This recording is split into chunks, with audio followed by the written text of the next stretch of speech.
Hello, everybody. It's Friday. It might not be when you're listening to this, but happy Friday anyway. Welcome to another My Music. Today, I'm going to be speaking to Dave Jackson, who's going to be talking to us about The Room and the new album as well in a minute. But first, let's have this little interlude from the people at Analog Trash. Enjoy. Keep on, don't stop.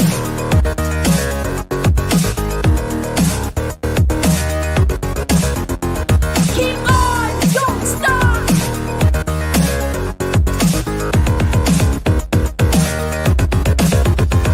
Keep on, don't stop.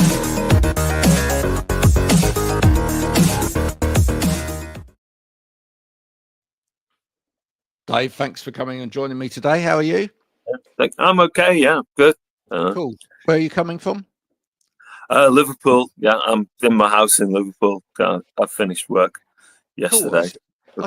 I seem to be getting a sort of deluge of musicians from Liverpool at the moment. The scene seems to be great again for music up there at the moment. Are you noticing that? Yeah, it is. I mean, I think there's quite a few good bands, and Shack have reformed and are going to be playing some gigs. So yeah, I mean, I suppose with The Room we were part of, the 80s scene in the first place, and that we reformed as The Room again, kind of thing. We're continuing after a hiatus. How long was that hiatus then? Probably over 30 years nearly. And I think we split up in 1985, and then I had a band called Benny Profane, and Dead Cowboys did a solo album with John Head out of Shack, and then had a band called The Room in the Wood with one of the original members. We did 2 albums for Turntable Friend, and the recent lineup released the first album in 2022, I think. And our second one, 2024. I spoke, even like yesterday, I interviewed a young 16-year-old Liverpool who's just getting going. If you could speak to your younger self, just starting off in music, knowing what you know now, would you have changed anything? Probably. Well, I think the original band we didn't have a manager until we got signed to Virgin back in the 80s and about 83. Maybe get a decent manager, because we basically managed ourselves up until that point. Although everybody's managing themselves these days, because they believe that most managers stink. Well, it depends, doesn't it? Yeah. I think it's always hard to find a good manager. I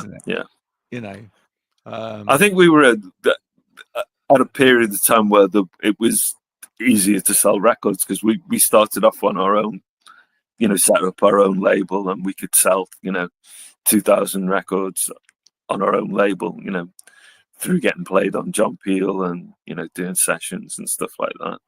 So there was it was easier to sell records back then, I think, probably.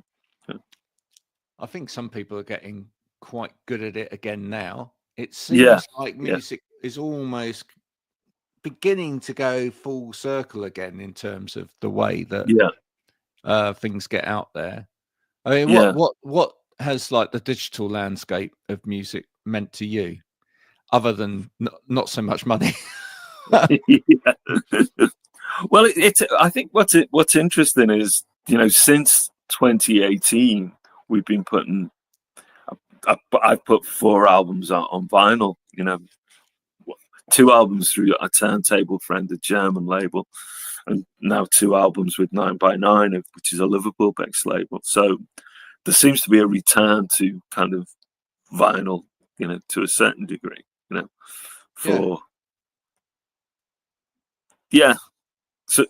So there is that kind of notion of, having a physical product again.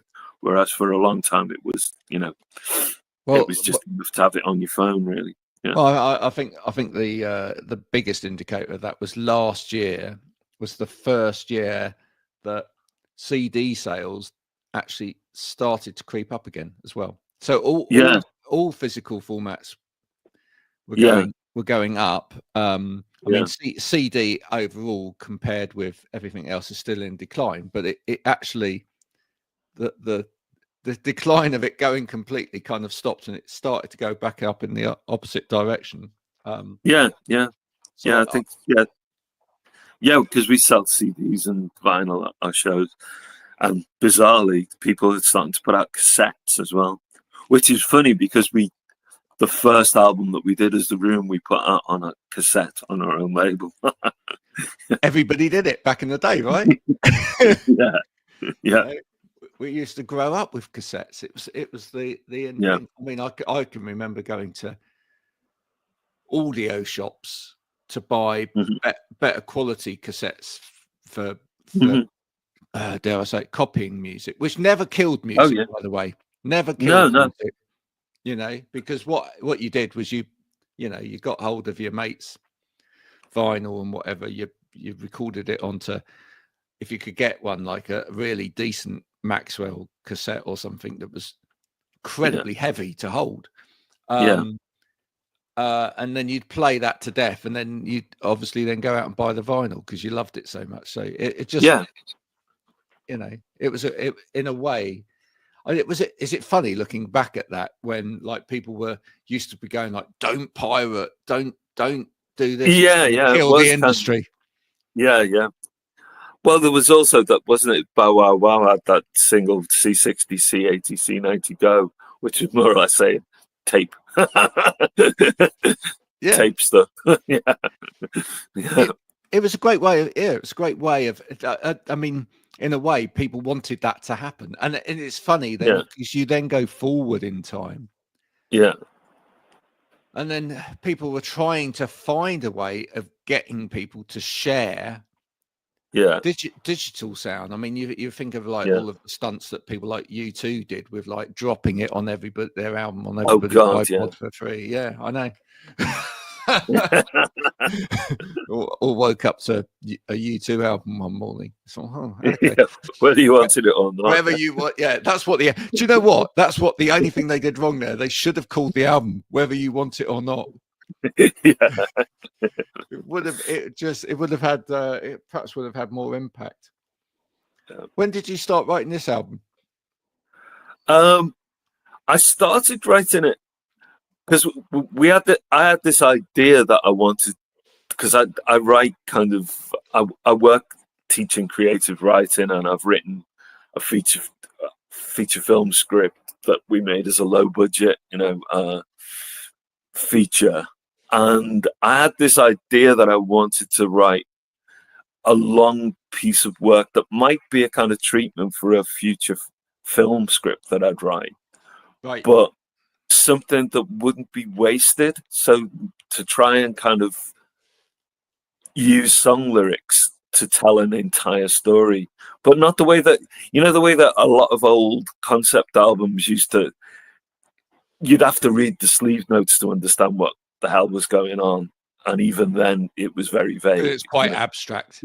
Yeah, it was quite abstract. I wanted something that the lyrics basically told the entire story in, but then to break it up into individual songs so that they represent a scene or a sequence from, what might be, a movie in your head kind of thing. So it's almost more of a musical. It's almost more of like your War of the Worlds, as opposed to like a sort of dark side of the moon. Exactly. Yeah. So, and it started off as a kind of challenge, and then when the guitarist who kind of usually Darren would send me kind of ideas for songs, I'd gradually sculpt the lyrics to fit the tune, and we managed to kind of to sort it out The main problem then after that was, as I'm getting older and the memory starts to go a little bit, is the fact that we're playing next Thursday and we're going to play the entire album. It's remembering all the words because there's no repeated choruses or, kind of mnemonic kind of phrases. You have to go tell the entire story in one go. You just have to do what Paul Heaton does, right? What's that? We should just have them on a monitor in front of him. Oh no. I think you have to learn it. For me, anyway. I mean, I know we did with Red Guitars last year, and their singer had kind of a tablet or whatever, and I think that's fine. But for me, it's the challenge of being able to remember all the words. Do you know what I mean? I suppose it's like, the way that actors have to learn the lines rather than carry a piece of paper with them. I think it's an interesting one. I've always struggled with it. I struggled with it back when I was 21 to remember some lyrics, even after hours and hours and hours of practice. Yeah. And it might be a dyslexic thing or whatever. But it could well be. I mean, it's taken me a long time to learn them, and there is that. I think you almost have to learn it so that it's part of you. So it's, it's probably like driving or something like that you don't have to think about it. Yeah. And if I stop and think about it, that's where a mistake will happen. If you know what I mean. Yeah. I am actually genuinely in awe these days. I mean, not of a lot of the other bits of it, but I am in awe when you do watch these youngsters appearing on these like singing talent shows and whatever now. And they are literally given like, a couple of days to learn 2 or 3 new songs, and they come out and they can, they remember all of it and they do it all really well. And you just think it's actually quite a skill because. For me, it would be hours and hours and hours and hours of doing it over and over again in order to get it in there. And then I'd do it live, and then I'd change some of the words anyway. But that's well, strangely enough. I'm going to my sister's because my sister sings backing vocals on the album, and I'm going to her house this afternoon to rehearse the album for next week because she's so that we can get it, of vocals in sync. And well, you could try and throw each other off. There you go. Exactly. You can see what happens when you listen to this album. Here's a question for you. May not have ever been asked before, but given your tenure in music or whatever, do you ever try and listen to the album as though you've never heard your music before? Do you ever? I do, but it's difficult. Yeah. And do for example, you try and see whether it has like reference points that perhaps reference points that you wouldn't necessarily think are in there. Do you and not, or maybe you mean kind of to make it kind of so that it's not self-referential. Yeah. I think I try and do that when I'm writing stuff anyway, because there's always going to be elements where you use, words that people might not get or something like that. But I think I try to write songs so that they're kind of reader or listener friendly, so that they'll get what it's about. Yeah. You know what I mean? Yeah. I do get that. Are you then quite surprised sometimes when once you've stuck it out there and reviews and stuff like that, or people like me listen to it and they go, oh, it sounds a bit like, I don't know, there's elements of it that might sound a bit like the Horrors. There's elements of it that might sound a bit like, REM or early REM or whatever. And then, and you go, oh, is there? That was it was I think we played the gig with the Blue Orchids, and one of the keyboard player came up to us afterwards, and said we sounded a bit like Thin White Rope, and I had to kind of figure out go on Spotify or whatever to figure out what they sounded like. Do you know what I mean? Yeah. So people have different kind of perceptions of stuff. You know?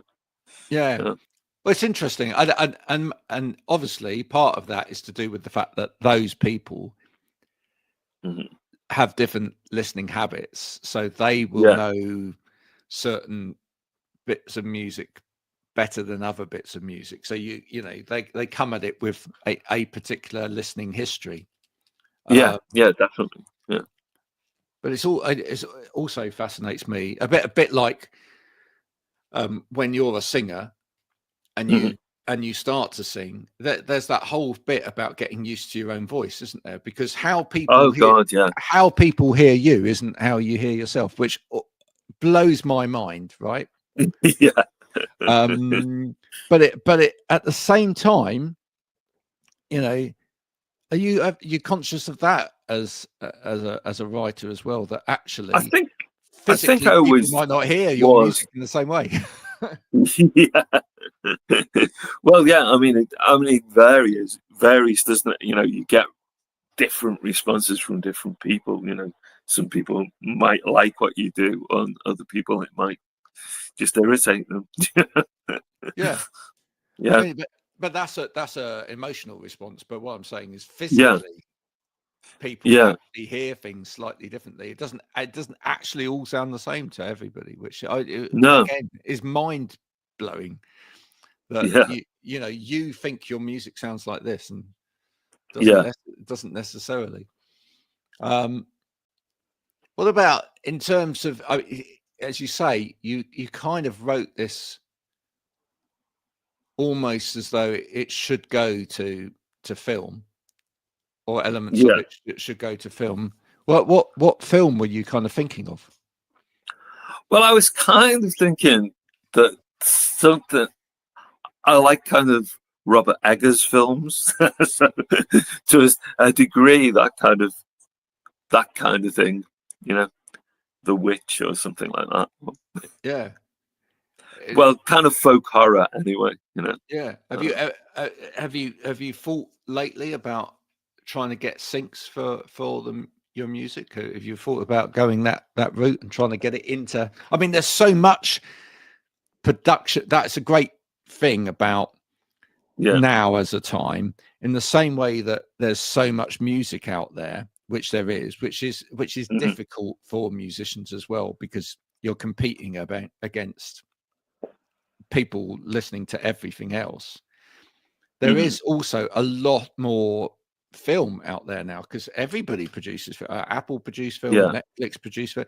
Have you thought about, you know, whether you could get this into a Netflix or something? I've thought about it. Yeah. We've got I haven't done anything about it, but I thought about it. We've got a, you know, there's a publishing company called Centric that we, you know, and every now and again, nowadays publishing companies just act as a kind of conveyance between the artist and people who might be looking for sync or whatever. So I have kind of put songs in for, you know, proposals for sync, but so far, so bad. Really? Would you know the trick? I discovered the trick from my son, who well, he's now a lecturer in film at Western College. I'll give him a plug there. Great. But when he was studying film at Cheltenham, and he got his film into 2 or 3 awards. So he was traveling with one of the films that he made. And he was saying at the time, we need decent music. You know, I think one of the things to do is grow relationships with universities. I honestly do, because I think there's the next generation of filmmakers out there. Yeah, well, I teach at Liverpool John Moores University in the creative writing department, which is, and I teach screenwriting and. There you go. You see, you should be horror. well off, shouldn't you? Well, we actually we made a feature film that I wrote using the university premises back in. I think we started filming it in 2010, and it came out briefly on Amazon Prime through an aggregator in 2017. A film called Violet City, which we shot all on green screen, and it uses quite a lot of my music because it was free. Yeah, and I've had music in the title sequence of a film. I've actually forgotten the name of the film. It was, but this was kind of about 20 years ago. One of our Dead Cowboys songs was used for that, and I think our band did a live performance in a fairly low budget feature film as well. There you go. I think someone just should. I'm building a community of musicians at the moment with and bringing helping them bring their fan base into that, and then monetizing that. But I think maybe someone ought to build like a community for students who are going into the arts that brings them together with the producers of films. That'd be great. Yeah, because leaving it social media, right? Big companies tend to stick off of social media because they get inundated. But if there was some gatekeeping to that and it was done professionally and whatever, it'd be great. Perhaps the universities could get together, the creative universities could get together and kind of create some, or help create something. Get their computer studies people on it.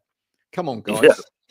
Put it together. The reality is that it's needed, isn't it? Bringing people together in art is so important. Have you seen that over your career? That it's about meeting the right people at the right time, and that's yes, certainly. I mean, I think bands are about that kind of thing.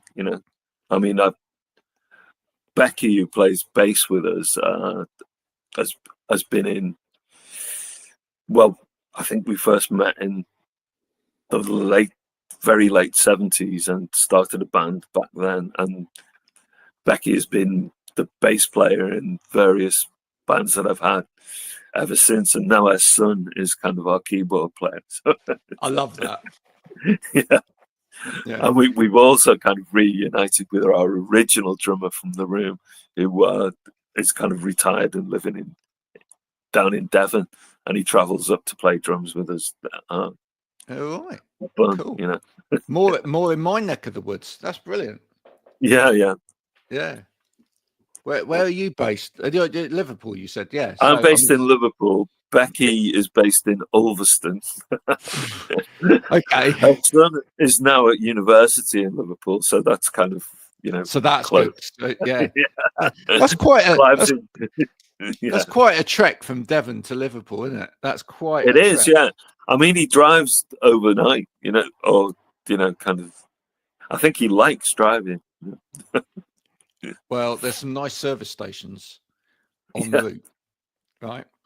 You ask him next time you speak to him. I bet he stops at Gloucester. Gloucester, I'll ask him. Yeah. Have you been to Gloucester services? I may have done it back in the day when we were doing a lot of kind of, Oh no, it's fairly new. Gloucester services. Oh right, well, is probably only a not. few years out, but it's a farm shop based service station. It's not one that is. Oh right. And it has proper food, and it has like nice outdoor places where you can go for a walk and sitting areas with booths where you could probably just ignore everybody else, and it's probably a great place to write songs, actually. Yeah sounds it. It's great. Where do you write? Kind of in the house, walking, sometimes I used to find it really the best way of learning songs. I do write them down now, but there was a time where I used to write them in my head and sing them in my head when I went on walks, which helped with remembering the words so that they become part of you and the song. Yeah. I had a fascinating conversation with a musician yesterday who said that he would never, when it comes to like melody lines, he will never record them whilst he's trying to write them, because if he can't remember them in his head, then they're not memorable. I thought that was genius. Yeah. Well, that was the way I was with lyrics, really. Yeah. You can't.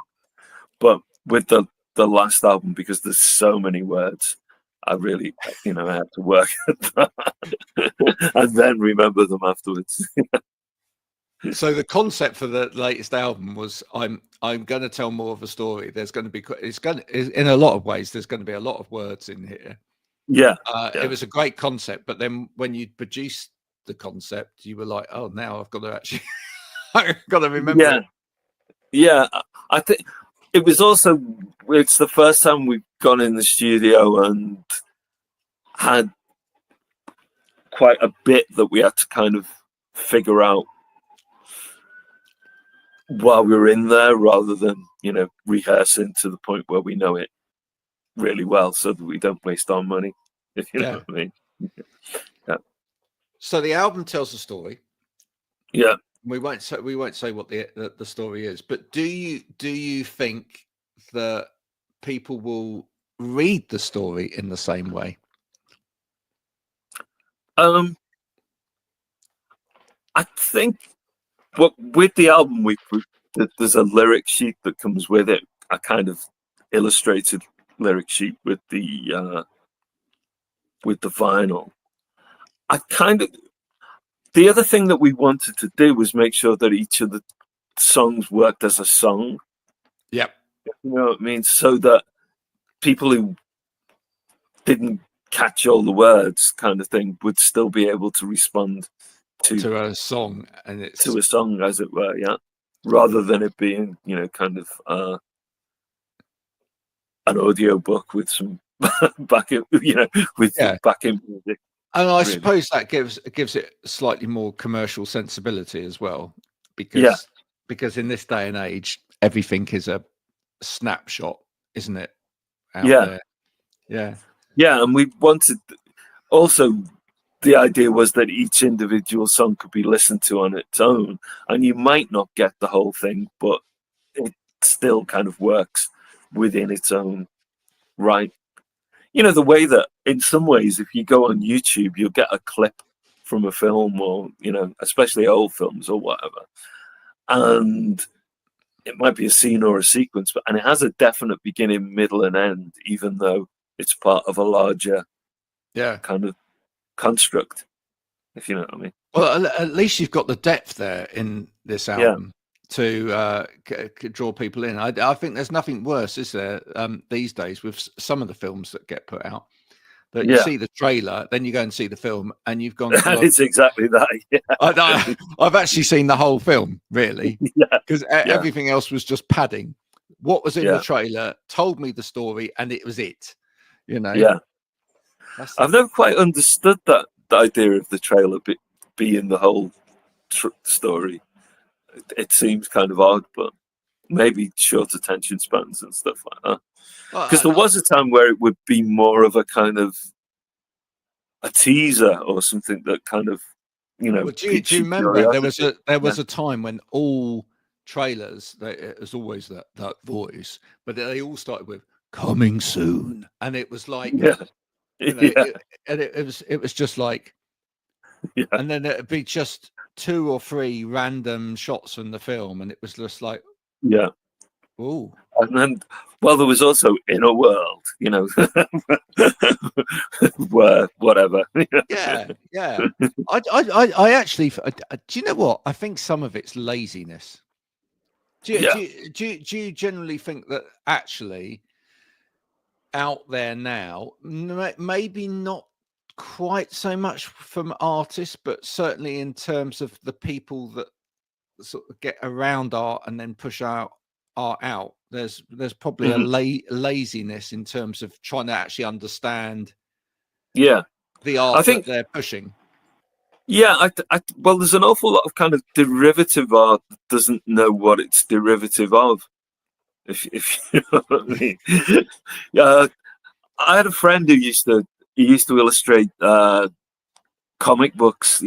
He did some work for Marvel, and he did loads of kind of video game covers and stuff like that.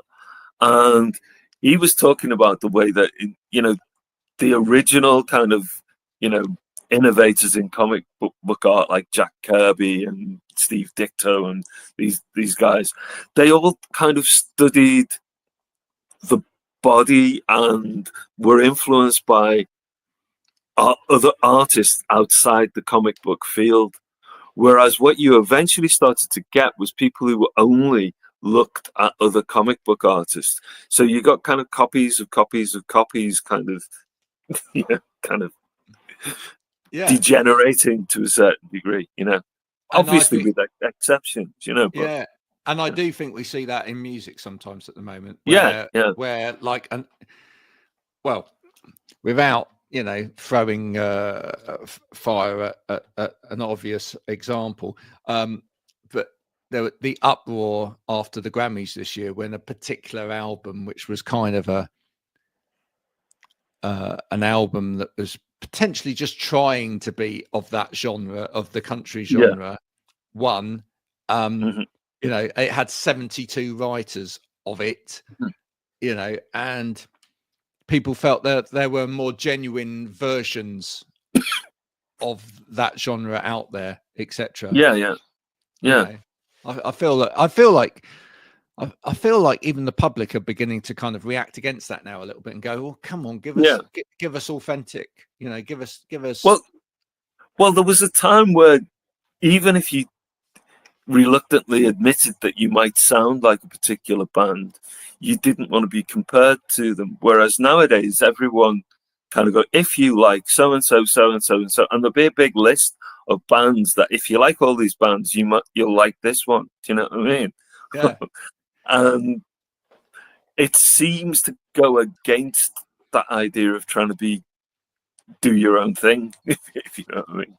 And yet, when you speak, that is, you know, and yet when I speak to younger artists, they're all saying, "Well, I'm trying not to be genre specific. I'm trying to make something new. I'm trying to, you know." So, well, maybe I'm just speaking to the right artist.